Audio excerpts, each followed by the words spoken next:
خدا یسوع مسیح ہمارے منجی یشوع مشیخ کے عظیم جلیل اور قدوس نام میں آپ سبوں کی سلامتی ہو۔ نبیوں کی کہانی بائبل اسٹڈی پروگرام کے ساتھ ہارون خان آپ کی خدمت میں حاضر ہے، اور ہم خدا کے زندہ پاک کلام میں سے، بائبل مقدس میں سے جرمیہ اس کے صحیفے کو، ان وقت اور حالاتوں کو سیکھ رہے ہیں۔ اس سلسلے کی آج 34ویں قسط ہے، جرمیہ سیریز، پروگرام نمبر 34۔ خدا میں آپ سبوں کے لیے برکت کی اور سلامتی کی دعا، خدا کے خوف میں بڑھنے کی دعا، آپ کی فیڈ بیک کے لیے، آپ کے قیمتی مشوروں کے لیے دل کی گہرائیوں سے ہم آپ کے شکر گزار ہیں۔ عزیزو، خدا ان کے کلام سے جو آپ برکت پا رہے ہیں، جو ایکسائٹمنٹ، جو جوش ہے، اس کے لیے بھی سارا جلال ہمارے آسمانی باپ کو ملے، کیونکہ بہت سے دوست جو ہیں وہ جرمیہ کی کتاب سے، ان وقتوں حالاتوں سے واقف ہی نہیں تھے۔ یہ تو علم تھا کہ جرمیہ نام کی ایک کتاب بائبل مقدس میں موجود ہے، لیکن اس میں کیا درج ہے، کس تناظر میں، کس کانٹیکسٹ میں وہ کتاب لکھی گئی ہے، اس سے بہت سے لوگ ناواقف تھے، اور جو کچھ تھوڑا بہت جانتے تھے، انکلوڈنگ مائی سیلف، وہ بھی اس ڈیٹیل سٹڈی سے برکت پا رہے ہیں، سیکھ رہے ہیں، اور خداوند کے پیٹرنز کو دیکھ رہے ہیں۔ خداوند جو اپنے کلام کے وسیلہ سے ہمیں اپنے ڈیوائن پرنسپلز، آسمانی اصول سکھانا چاہتے ہیں،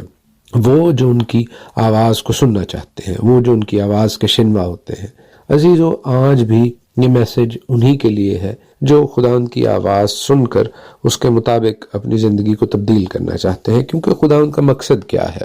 جرمیہ کی کتاب کا، بائبل مقدس کا، اس پروگرام کا، کہ آپ خداوند کی آواز کو سنیں اور توبہ کر کے خداوند کے ساتھ اپنی زندگی میں آگے بڑھنے والے ہوں۔ توبہ کا میسج، خداوند یسوع مسیح کا آپ کی زندگیوں میں آنا یا اس زمین پر آنا بھی توبہ کے بغیر پاسبل نہیں تھا۔ تبھی آپ جانتے ہیں کہ خداوند یسوع مسیح کی آمد سے پہلے یوحنا بپتسمہ دینے والے توبہ کی منادی کرتے ہیں، اور آپ کی زندگیوں میں بھی خداوند یسوع مسیح کا آنا، اس کے ساتھ آسمان کی بادشاہی کا اسٹیبلش ہونا، وہ توبہ کے بغیر ممکن نہیں ہے۔ اور خداوند اس کتاب میں بارہا وہ یہ وارن کر رہے ہیں، متنبع کر رہے ہیں اپنی قوم کو، یہودا کو، یروشلم کے باسیوں کو، کہ نبوکد نظر بادشاہ آنے والا ہے، وہ عتاب لے کر آئے گا، وہ ججمنٹ لے کر آئے گا، وہ میرا انصاف لے کر آئے گا، لیکن وہ ایک وارننگ ہے۔ آپ اس سے بچ سکتے ہیں کیسے؟ اگر آپ توبہ کر لیں، اگر آپ لوگ خداوند کے کلام کو پس پشت نہ ڈالیں، اس کو اپنی زندگی میں آگے رکھیں، اس کے مطابق اپنی زندگی بسر کریں۔ خداوند ہمیں عتاب کرنے سے پہلے، ججمنٹ یا انصاف کرنے سے پہلے مرسی کرنے والے دکھائی دیتے ہیں، رحم کرنے والے کے طور پر دکھائی دیتے ہیں۔ That is the whole thing, the same principle, یہی سیم اصول، یہی پیٹرن جو ہے وہ آج کل کے حوالے سے بھی موزوں ہے، اور اس دنیا میں اس کے نام سے کہلائے جانے والی لوگوں کے لیے آج بھی اپلیکیبل ہے۔ ہم نے گزشتہ پروگرام میں کافی تفصیل سے اس ٹائم لائن کو، ترتیب کو سیکھا جو ہمیں یرمیہ کی کتاب میں نظر آ رہی ہے، مختلف ابواب میں سکیٹرڈ دکھائی دے رہی ہے۔ اور باروک کے حوالے سے ہم نے بات شروع کی تھی۔ باروک جو یرمیہ کے اسکرائب تھے، ان کے لیے لکھتے تھے۔ ہم نے 45 چیپٹر کے آغاز میں کچھ آیات پڑھی تھی، وہ میں آپ کے لیے دوبارہ پڑھتا ہوں، اور پھر ہم وہیں سے سیکھتے ہیں کہ خداوند آج ہم سے کیا بات کرنا چاہتے ہیں۔ شاہ یہودا یہویکیم بن یوسیہ کے 4تھے برس میں جب باروک بن نیریا یرمیہ کی زبانی کلام کو کتاب میں لکھ رہا تھا، تو یرمیہ نے اس سے کہا، یہ باروک سے بات ہو رہی ہے۔ خداوند کہہ رہے ہیں کہ تو اس سے یوں کہنا، خداوند فرماتا ہے، دیکھ اس تمام ملک میں جو کچھ میں نے بنایا گرا دوں گا، اور جو کچھ میں نے لگایا اکھاڑ پھینکوں گا۔ عزیزو، جب میں آیات پڑھ رہا ہوں تو مجھے وہی آیات یاد آ رہی ہیں جو کہ وائز کی کتاب میں، جی ہاں، ایکلیزیاسٹس میں لکھی ہیں، اس کے 3 باب میں، کہ لگانے کا ایک وقت ہے اور اکھاڑنے کا ایک وقت ہے۔ There is time for everything۔ اور ٹائم کون سا ہے اگر ہم اس کو بھی چیک کر لیں، گزشتہ پروگرام میں نے آپ کو بتایا 23 سال ہو گئے ہیں، 23 ایئرز یرمیہ کو پروفیسی کرتے ہوئے۔ 23 سال کی عمر میں انہوں نے پروفیسی کرنا شروع کی تھی، اب وہ 46 ایئرز ہیں، اور یہ یہویکیم کی سلطنت کا 4تھا سال ہے۔ 22ویں باب میں آ جائے میرے ساتھ، وہاں پر بھی دیکھ لیں ریلیونسی۔ 22 چیپٹر آف جرمیہ، خداوند یوں فرماتا ہے کہ شاہ یہودا کے گھر کو جا، وہاں یہ کلام سنا اور کہہ، اے شاہ یہودا جو داؤد کے تخت پر بیٹھا ہے، خداوند کا کلام سن، تو اور تیرے ملازم، تیرے لوگ جو ان دروازوں سے داخل ہوتے ہیں۔ خداوند یہ فرماتا ہے کہ عدالت اور صداقت کے کام کرو، مظلوم کو ظالم کے ہاتھ سے چھڑاؤ، کسی سے بدسلوکی نہ کرو، مسافر اور یتیم اور بیوہ پر ظلم نہ کرو، اس جگہ بے گناہ کا خون نہ بہاؤ، کیونکہ اگر تم اس پر عمل کرو گے تو داؤد کے جانشین بادشاہ رتھوں پر اور گھوڑوں پر سوار ہو کر اس گھر کے پھاٹکوں سے داخل ہوں گے، بادشاہ اور اس کے ملازم اور اس کے لوگ۔ پر اگر تم ان باتوں کو نہ سنو گے تو خداوند فرماتا ہے، مجھے اپنی ذات کی قسم، یہ گھر ویران ہو جائے گا۔ جو بات خداوند 45ویں باب میں کر رہے ہیں کہ ابھی لگی ہوئی ہیں چیزیں، ان کو لگا رہنے دو، نہیں تو میں اکھاڑ پھینکوں گا۔ کیوں اکھاڑ پھینکوں گا؟ کیونکہ تم لوگ میری بات نہیں سن رہے۔ کیا بات ہے؟ خداوند انہیں کہہ رہے ہیں کہ عدالت اور صداقت سے کام کرو، سچائی سے کام کرو، جیسے میں نے تمہیں اپنا کلام دیا ہے۔ مظلوم کو ظالم کے ہاتھ سے چھڑاؤ، بد سلوکی نہ کرو، مسافر یتیم بیوہ پر ظلم نہ کرو۔ خداوند اپنے لوگوں میں انصاف، نرمی، اخوت، محبت چاہتے ہیں، اور یہی بائبل کا میسج ہے، یہی خداوند کا میسج تھا اپنے لوگوں کے لیے، لیکن وہ یہ میسج نہیں سن رہے تھے، یہ خداوند کا کلام نہیں سن رہے تھے۔ کیا آج خداوند کا کلام سنا جا رہا ہے؟ نہیں۔ یتیموں پر لوگ آف کورس ظلم کرتے ہیں، جب ان کا نام لے کر پادری صاحبان، مذہب کے ٹھیکیدار جو ہیں وہ پیسے لیتے ہیں اور ان بیواؤں یتیموں کو غریب ہی رہنے دیتے ہیں تاکہ ان کی تصویریں، ان کے نام پر اور پیسہ ان کا چلتا رہے، اور بزنس ان کا چلتا رہے، منسٹری چلتی رہے، NGO چلتے رہے۔ نوجوانوں کو، لوگوں کو، کلیسیاؤں کو کام کرنے کی، محنت کرنے کی ترغیب نہیں دی جاتی، ان کو تعلیم و تربیت میں آگے بڑھنے کی ترغیب نہیں دی جاتی، نہ ان کی مدد کی جاتی ہے، بلکہ انہیں بھی مانگنے پر لگایا ہوا ہے۔ آف کورس یہ ہر جگہ کا حال نہیں ہے، لیکن بتھیری جگہیں جو ہیں وہ مور اور لیس ایسے ڈپینڈنسی سینٹرز بن چکے ہیں کہ دوسروں کی امداد پر پلنے والے جو سینٹرز ہوتے ہیں، جبکہ ضرورت اس امر کی ہے کہ خدا ان کے کلام کو آگے رکھ کر محنت کی جائے، تعلیم و تربیت کو اپنا شیوا بنایا جائے اور ترقی کی جائے، نہ صرف روحانی طور پر